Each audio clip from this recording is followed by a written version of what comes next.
Clase número 21, arquitectura de diseño. Bien, cuando ya hemos hecho todas las comprobaciones debidas, hemos localizado el esquema y comenzamos a hojearlo en la primera o la segunda página, encontraremos una página como esta. Esta página no es otra cosa que un diagrama en bloque del circuito que tengo encima de la mesa y que voy a reparar. Bien, para aquellos que no están familiarizados con lo que son los esquemas en bloque, un esquema en bloque no es otra cosa que un diseño a través de bloques de una estructura general, que me da, a modo general, la interconexión de los diferentes circuitos que hacen que funcione este equipo. Bien, si vamos a analizar este esquema en bloque, para aquellos que nunca lo han visto, la estructura se analizaría desde este punto hasta este punto. Lo último que funciona o lo último que arranca en un ordenador portátil es la CPU, y me refiero a alimentación. Hay más cosas después que arranca la CPU, porque lógicamente después arranca el sistema hace que arranquen los programas y los programas hacen que trabajen los datos. Por ello no sería lo último, pero cuando eso ocurre ya no es necesario repararlo porque el equipo estaría funcionando, salvo algún tipo de corrupción de sistema o ya averías un poco más complicadas con relación a alimentación posterior y demás. Bien, no nos referimos a ese tipo de avería.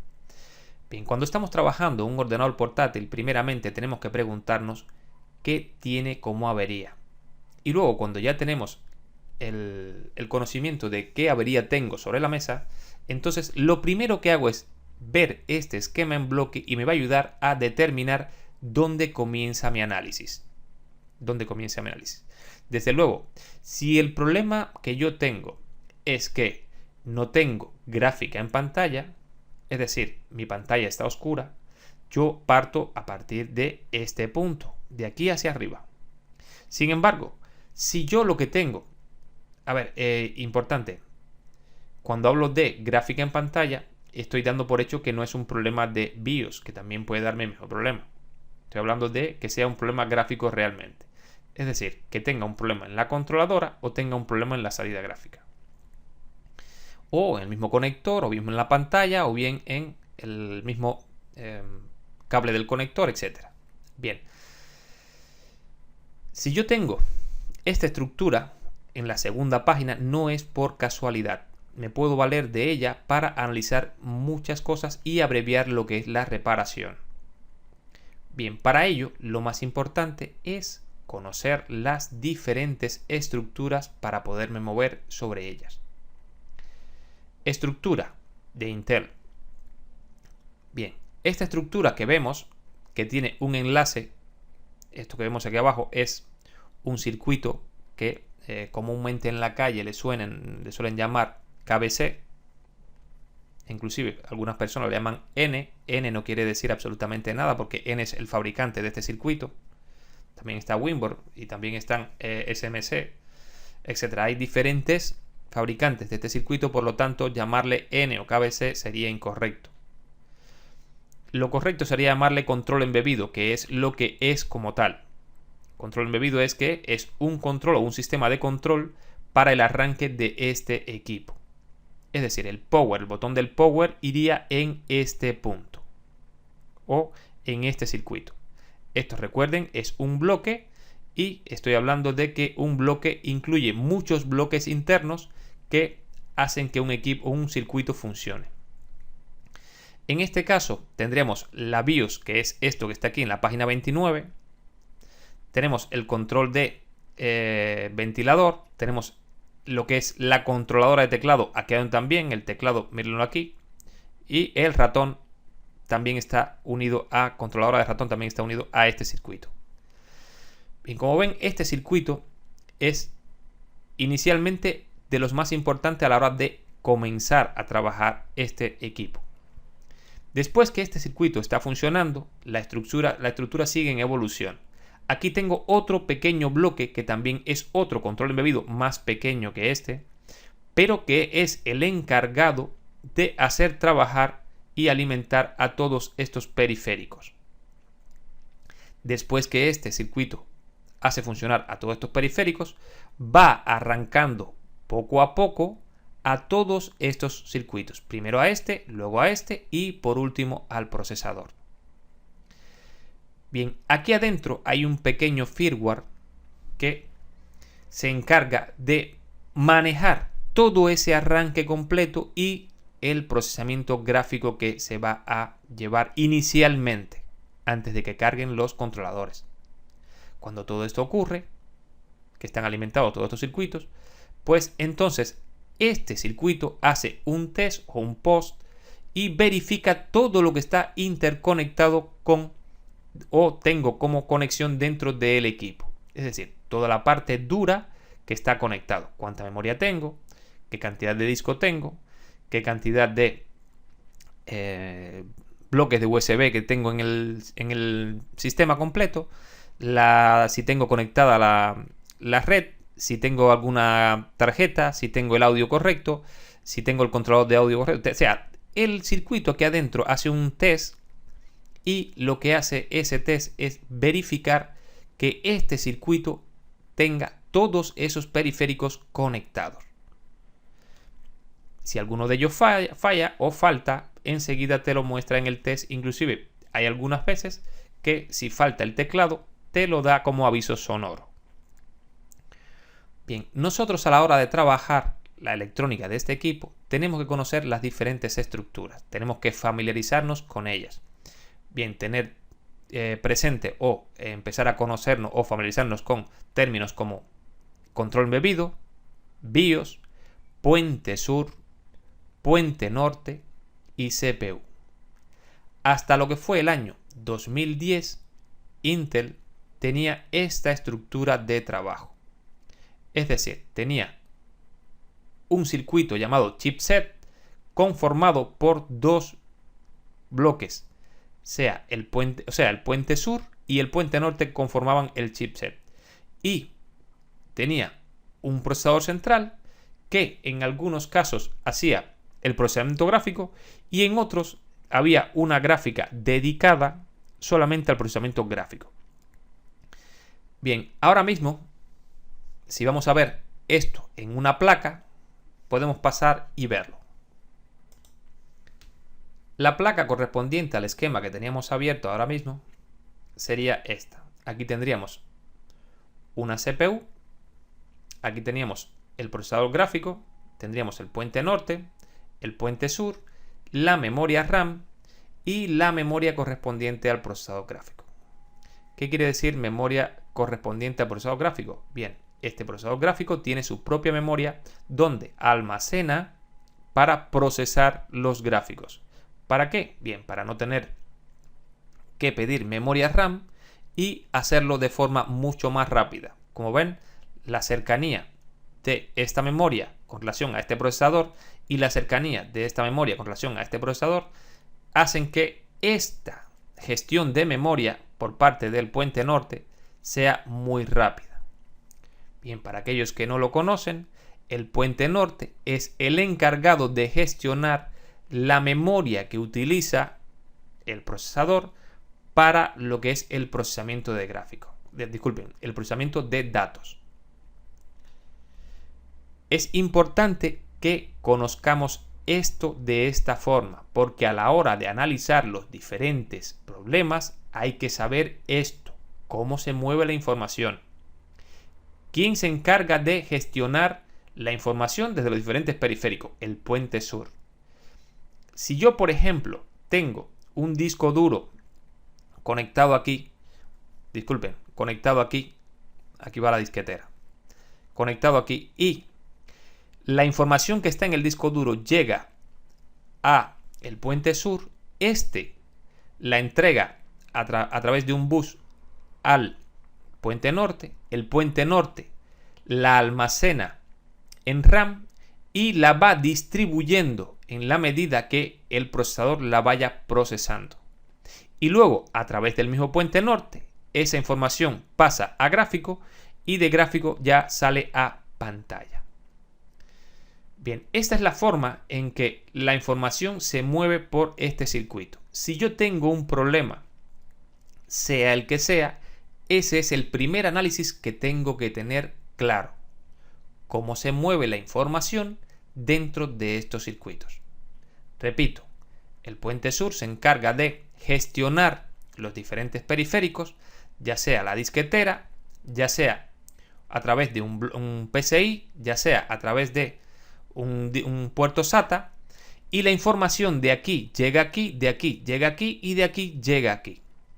O a través de un USB viene directamente aquí.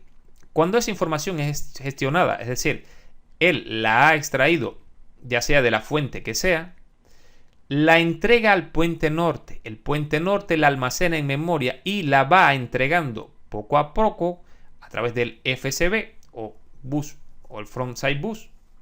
La va entregando a la CPU. La CPU, ¿qué hace con esos datos? Los procesa. ¿Qué quiere decir procesar? Sencillamente es hacer unas operaciones matemáticas y eso crea un resultado que al final va determinando qué es lo que tiene que entregar luego a este procesador gráfico para que termine entregando la pantalla. Ya sea por VGA o ya sea por, en esta parte no está por la otra parte de la placa, al puerto al conector donde vaya directamente al conector de pantalla. Bien, esta es la primera parte que tenemos que tener claros. Cómo es que funcionan las diferentes estructuras. Inicialmente, repito, hasta el 2010, Intel tenía esta estructura. En una placa nos íbamos a encontrar o bien un puente sur, un puente norte, una CPU y en algunos casos tendríamos gráfica y en otros casos no tendríamos gráfica.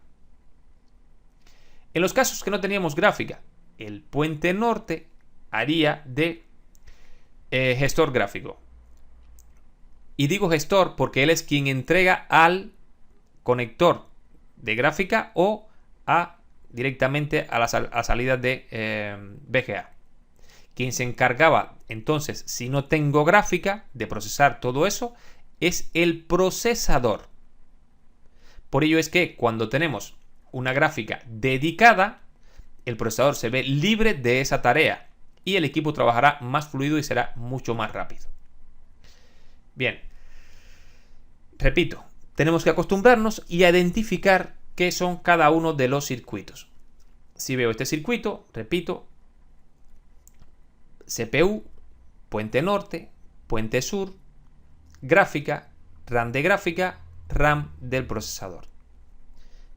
Batería del bloque CMOS o RTC. Batería del bloque CMOS o RTC. Bien, esta parte ya no sale en el esquema en bloque, pero la veremos más adelante. Pasemos a lo que son las arquitecturas de Intel y los diferentes nombres que nos vamos a encontrar a la hora de reconocer estas arquitecturas. Es importante que nos fijemos en un detalle. El detalle es el siguiente. Aquí dice CPU, pero debajo dice Penryn, Cantiga y ICH9. Tanto Penryn como Cantiga son nombres en claves. Y muchas veces el equipo no trae ningún otro dato, ni siquiera en las hojas que pertenecen a esos bloques. Esto que dice aquí abajo dentro del bloque, page 3 y 4, page 5 a la 9, page 19 a la 22, eso quiere decir que la CPU va a estar distribuidas, es decir, los bloques correspondientes a la CPU va a estar distribuido entre las páginas 3 y 4.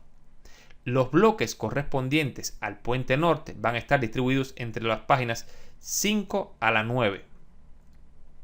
Y los bloques correspondientes al puente sur van a estar entre las páginas 19 y la 22. Pero si voy a localizar el control embebido o el sistema de control de este equipo, estará en la página 31. La BIOS estará en la página 29. Lo que es el conector es decir, el conector del ventilador estará en la página 26. El conector de teclado, y me refiero a todos los puntos que lleva toda la conexión entre el teclado y la controladora de teclado que está dentro de este circuito, estará en la página 29. El conector de teclado estará. Y el conector de el ratón estará también en la página 29. Si voy a buscar lo que es el conector del disco duro, estará en la página 26. Y así sucesivamente. Los conectores USB, página 26. Conector Bluetooth, página 26. La webcam estará en la 17. En lo que es el lector de tarjeta estará en la página 23. Lo que es la LAN o lo que es la conexión de red estará en la página 27, etcétera, etcétera, etcétera. Sencillamente lo que me está indicando estas páginas son dónde están los circuitos correspondientes al bloque que me está indicando. Por otra parte, este esquema en bloque también me trae por aquí las alimentaciones principales, no todas, pero sí donde están las páginas de las alimentaciones principales. Trabajaremos con ellas enseguida. Bien, como vemos, a la hora de trabajar con un esquema en bloque, podemos servirnos de mucho. Fundamentalmente porque si yo estoy buscando y el problema que tengo es para hacer un chequeo de un detalle o bien de la BIOS o bien del KBC, no tengo que estar buscando página a página, sino que vengo directamente y digo, página 31 y me voy a ella. Bien, esta no es solamente los nombres que estos no son los únicos nombres que me voy a encontrar a la hora de trabajar con lo que es la arquitectura de Intel. Vamos a ver los nombres que me voy a encontrar. Del 2003 en adelante me encuentro en un esquema, esto es una miniatura de un esquema, donde dice Banias. Este sería la CPU que me voy a encontrar con el nombre de Banias. Me encontraría Dothan, me encontraría Johan, y este sería el chipset o circuitos en algunos casos, y aclaro, en algunos casos, que acompañarían a esta CPU. Sería este circuito como puente norte y este circuito como puente sur. Cuidado con el tema de este circuito como puente sur, porque esto es un ICH7 y es el NH82801.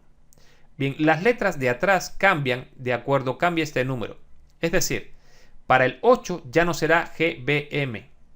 Es importante que si tienen que hacer una sustitución o hacer un cambio, pongan exactamente el circuito que lleva. Y ya le estoy indicando que todos son NH82801. Pero las letras siguientes cambian dependiendo si es ICH7, ICH8, ICH9, ICH10, etc. La arquitectura que utilizó Intel le llamó Pentium M y llegó hasta el 2006. A partir del 2006 aparece la Intel Core 2 con este nuevo procesador y nombres en clave diferentes, Meron y Penryn. Por lo tanto, si vemos un ordenador portátil que tiene, como el que vimos en un principio, Meron o Penryn, ya sabemos que es del 2006 adelante. Y el chipset que nos encontraremos, o los dos circuitos, puente norte y puente sur, que nos encontraremos, ahora ya no son iguales. Este es muy similar, sin embargo, las letras IBM cambian. Ahorita era GBM y ahora es IBM. En cambio, este circuito, cuidado con él, es muy parecido a muchos circuitos, pero no todos son iguales. Por lo tanto, siempre que vayamos a hacer una sustitución, repito, hay que fijarse muy bien en el nombre del circuito y buscar exactamente el mismo, con todas las letras que lleva.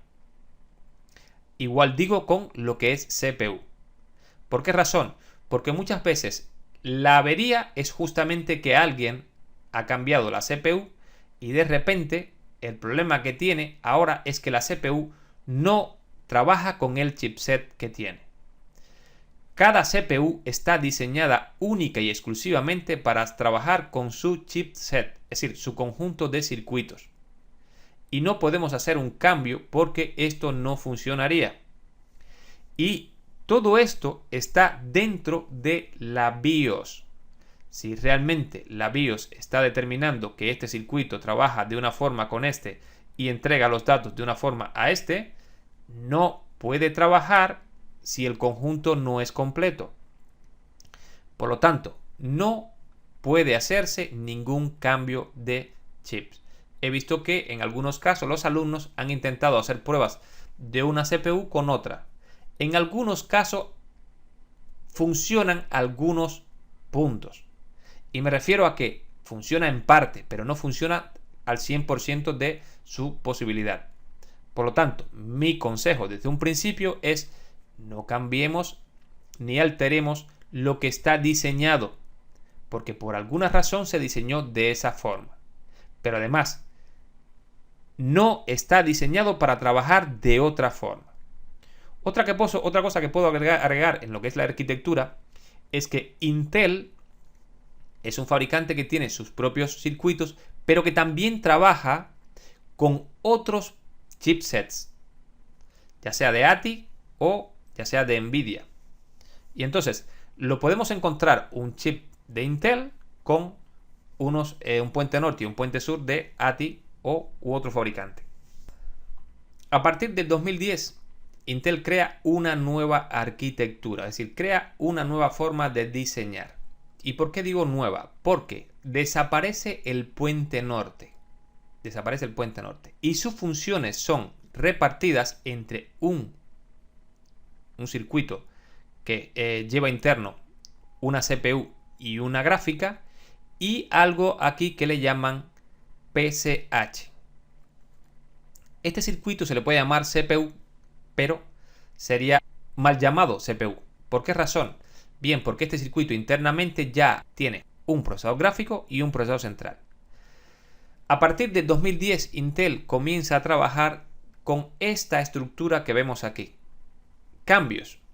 El principal cambio es que desaparece el puente norte y comienza a trabajar la BIOS, en vez de estar atada a lo que es el control embebido o sistema de control, está ahora directamente al PCH.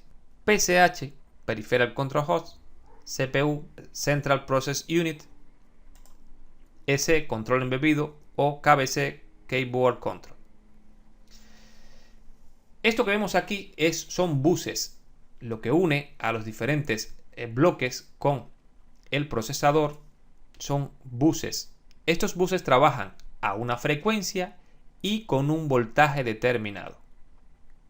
Repito, los buses trabajan con una frecuencia y un voltaje determinado. La frecuencia determina fundamentalmente la velocidad con que el bus es capaz de procesar la información que pasa por él. Y el voltaje es la alimentación del propio bus.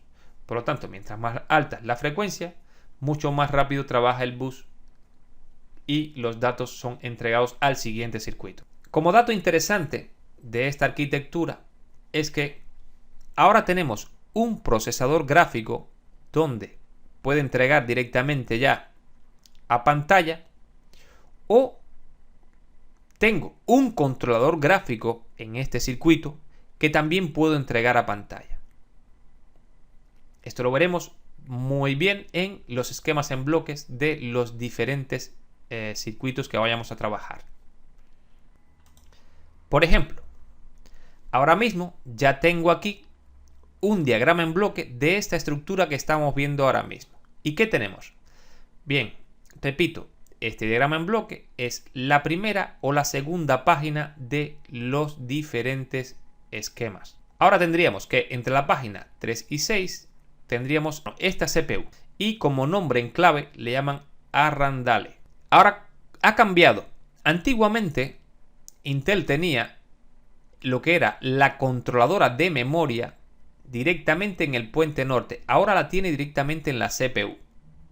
Recuerden, aquí esto es un procesador gráfico y esto es un procesador central. Aquí hay dos procesadores trabajando dentro del mismo chip. Y partes de las funciones, por ejemplo el controlador gráfico que teníamos anteriormente en el puente norte, ahora lo tenemos en el PCH, Peripheral Control Host. Lo tenemos aquí. Aquí vemos que tenemos un controlador de gráfico y que va directamente a el conector de pantalla, LVDS Connector. Bien. Si observamos, ahora mismo aquí tenemos el KBC unido también a través de lo que es el LPC, y tenemos la BIOS, pero ya la BIOS no está unida en este caso al KBC o el S. Ahora está unida directamente al PCH. Es otro cambio que Intel nos da en este tipo de arquitectura. Por ello, cuando vamos a analizar esta arquitectura, dependiendo de la avería que tenga, tenemos que analizarla de forma diferente a aquella que habíamos visto anteriormente. Eso lo veremos en detalle en la medida que vayamos viendo las diferentes averías que podemos encontrar. En este gráfico tenemos un resumen de las arquitecturas de Intel y las generaciones a partir de que aparece esta unión entre dos procesadores, tanto gráfico como el procesador central. Bien, a partir de aquí, con la estructura, o sea, lo que es la arquitectura Westmere, Intel crea 6 generaciones hasta la fecha de hoy. Aquí yo solamente he puesto 5, pero actualmente ya apareció la 6ª generación. Esto nos da estos circuitos que prácticamente llevan interno, como ven, estos 4 llevan interno un gráfico y un procesador central. Gráfico, procesador central. En este es el único donde Intel no trabaja con la misma con el mismo nivel de integración.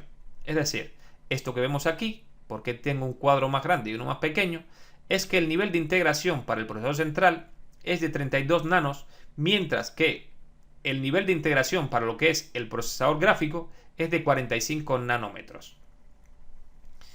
Sin embargo, a partir de aquí ya Intel trabaja con 32 nanómetros, 22 nanómetros, 22 nanómetros y 14 nanómetros.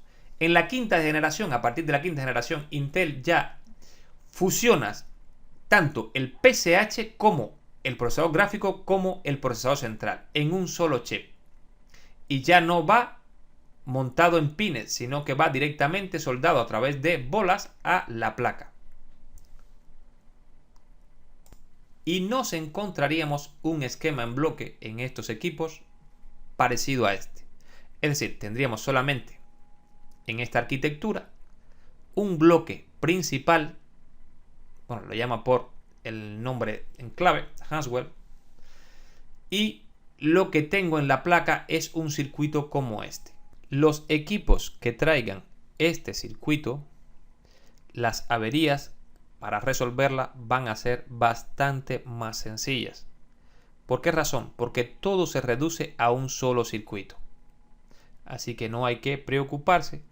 Ha disminuido el nivel de integración, ha aumentado la cantidad de componentes, pero también ha disminuido el voltaje de alimentación, por lo tanto la disipación o la cantidad de calor que se disipa también es menor. En esta arquitectura ya Intel disipa menos calor y trabaja con un circuito que prácticamente lo hace todo. A modo de tecnología o a modo de taller, este circuito o este equipo es mucho más fácil que cualquier otro. Inconveniente. Bien, lo inconveniente que he visto en estos circuitos es que cada vez reducen más los componentes que alimentan a estos circuitos y son un poco más difíciles de trabajar. Pero por lo demás, este circuito es mucho más sencillo que los demás. Bien, pasemos ahora a ver lo que es la arquitectura AMD. Recuerden que hay otras arquitecturas, pero solamente vamos a explicar AMD e Intel para que los alumnos se familiaricen con las arquitecturas principales que nos vamos a encontrar. Arquitectura AMD. Bien, la arquitectura AMD es esta que está representada gráficamente en esta figura. Como pueden observar, tenemos un puente sur, un puente norte, un SO KBC, una BIOS, una CPU y una memoria RAM. La única diferencia que hay con relación a la primera estructura que vimos de Intel es que el controlador de memoria RAM estaba dentro del puente norte. En cambio, ahora lo tiene dentro de la CPU.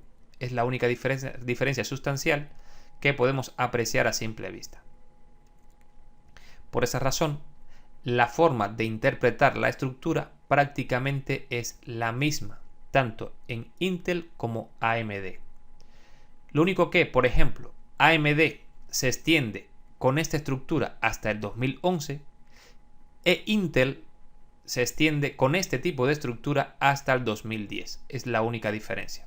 Los portátiles que comienzan a tener una estructura diferente a esta, en el caso de AMD, comienzan a partir del 2011. Exactamente de febrero de 2011. En cambio, a partir del 2010 ya Intel deja esta estructura o esta forma de trabajar y comienza con la otra. Bien, lo interesante a la hora de trabajar esto es familiarizarnos con los diferentes nombres que pueden tener los esquemas para no confundir la CPU. Y me refiero a que, por ejemplo, yo he estado en diferentes cursos donde de repente el alumno puede tener una cantidad determinada de CPU de AMD y no se da cuenta de que cambia unos por otros y luego ya prácticamente no sabe ni cuál es uno ni cuál es otro. Bien, la forma de saberlo no es solamente leer AMD Turion, como en este caso. Vamos a ver por qué. Si observamos este resumen, aquí vemos que tenemos tres plataformas. La plataforma inicial de 2003, plataforma Kai de 2006 y plataforma Kai de 2007. En la plataforma inicial de 2003 y en la plataforma del 2006 tenemos Sempron, Atom y Turion. Y aquí también tenemos Sempron, Turion y Turion. No tenemos Atom. Y en la plataforma de 2007 tenemos Turion y Sempron. Por ello es que si tengo Turion escrito, no me dice absolutamente nada. Os digo esto por una sencilla razón. Alguna vez me ha tocado resolver una avería y después de resolver una avería darme cuenta que la CPU no corresponde con el equipo que estoy reparando. Por lo tanto, el equipo no funciona aún. Me he dado cuenta fácilmente porque puedo leer en los esquemas los nombres en clave. Eso sí, el nombre en clave prácticamente siempre me va a decir cuál es la CPU que yo tengo que tener. ¿Por qué razón? Bien, porque a veces ni siquiera el esquema me dice el modelo exacto de CPU que lleva. Por ello es que o bien lo busco en internet y lo corroboro, es decir, me cercioro de que no está cambiado. Esto me ocurrió específicamente con un Toshiba, me lo enviaron de una empresa y cuando lo reparé, el problema que tenía no era, ya después que reparé la avería electrónica, ya no era que no encendía o encendía y se apagaba. Y era que sencillamente la CPU no coincidía con la que tenía que traer ese equipo. Por ello es que es muy importante el que conozcamos las formas físicas y nos familiaricemos con estos tipos de procesadores. Por otra parte, estos no son los únicos que hay. Aquí faltan muchos. Yo solamente he hecho una recopilación de algunos para dar esta explicación. Siguiendo más abajo, 2008, 2009 y 2010, AMD sigue con esta serie de procesadores y también cambia los diferentes nombres en clave. Si nos vamos a encontrar, por ejemplo, en los esquemas, ahora mismo vamos a ver este que está aquí abajo, este esquema en bloque, que es un Griffin. En este equipo tengo un AMD Griffin, mírenlo aquí, y la CPU sería de este tipo. El puente norte sería este y el puente sur sería este que está aquí. El KBC sería un Winboard y Winboard es el fabricante. Realmente el KBC sería el WPC773L y tendría esta forma física aproximadamente. Como ven, prácticamente el único detalle que difiere con relación, aparte de los nombres que utiliza, es el controlador de memoria RAM dentro de la CPU que utiliza AMD.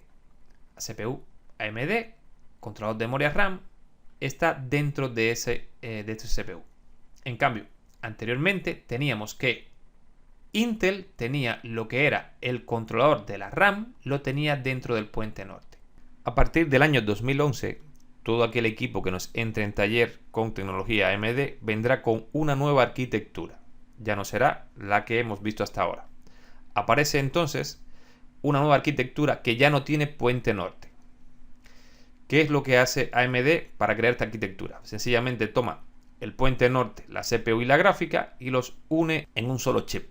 A este chip le llama APU. APU viene de Accelerated Processing Unit, lo que es unidad de procesamiento acelerada. Una unidad de procesamiento acelerado se le llama así porque tanto el proceso de datos como el proceso de gráfica se hace bastante más rápido por estar todos juntos dentro de un mismo chip y tener la controladora y todo lo demás dentro del mismo chip. Lógicamente, al procesar tanto datos como gráfico se hace mucho más rápido. Bien, como novedad, los chips que aparecen en placa son muy pequeños.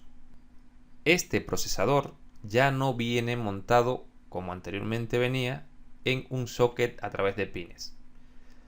La forma física, estas que están aquí, esta forma física corresponden a cada una de las plataformas que tienen estos nombres que están aquí arriba: Brazos, Sabine y Comal. La arquitectura Fusion se llama Fusion por la unión de los tres chips: puente norte, CPU y gráfica. Lo que nos vamos a encontrar a partir de ahora en esquemas, lo siguiente. Nos encontraremos una arquitectura muy similar a la de Intel a partir del 2010. Lo único que AMD toma esta arquitectura a partir del 2011 e Intel la implementa en el 2010. Pero son muy similares. ¿Diferencias entre ellos? Bien, una diferencia es que, por ejemplo, la BIOS en esta arquitectura aún sigue estando colgando de lo que es el KBC o el S. A partir de este momento, lo que vamos a hacer es ir poco a poco explicando cada uno de los bloques que tiene este equipo. Para finalizar la clase podemos decir que los equipos que nos entren en taller, que hayan sido diseñados hasta el año 2010-2011, tanto en Intel como AMD, traerán 3 chips. Los podemos analizar porque traen 3 chips: puente sur, puente norte y CPU. El análisis ascendente del S hacia la CPU. De todas formas, es algo que vamos a ver en detalle en todas las clases siguientes. Estos chips traen nombres en clave que determinan la arquitectura que se ha utilizado para la fabricación del equipo. En este caso, el que tenemos en pantalla es Intel. Y este otro sería AMD. Al igual que el anterior, tiene puente sur, puente norte y CPU, con nombre en clave también, y la estructura prácticamente es muy similar. Bien, la otra estructura que trabajamos o vimos en clase, en el caso de los AMD, es una estructura que trae 2 chips, un FSH y una APU. Y en el caso de Intel, es una estructura similar, pero trae un PSH y una CPU con un nombre en clave. Después de esto, a partir de 2013, nos encontraremos una arquitectura, en el caso de Intel, que trae prácticamente un solo chip. Es decir, el equipo que vamos a analizar trae un solo chip y también el mismo análisis es ascendente. Y en el caso de AMD, una arquitectura muy similar, un solo chip y un S. Bien, como vemos, prácticamente nos tocará trabajar con las 3 estructuras. Nosotros no nos va a ser, a la hora de analizar, lo que tenemos que interiorizar desde un principio es qué nos corresponde como arquitectura, ya que de acuerdo a la avería puede situarse en un punto u otro, en un chip u otro. Y es de las primeras cosas que hay que tener en cuenta a la hora de determinar cuál es el problema que realmente tengo en el equipo. A partir de este momento vamos a ir estudiando todos los bloques y vamos a ir trabajando las averías. Es decir, vamos a determinar qué avería tenemos y cómo analizamos de acuerdo a la avería que tenemos.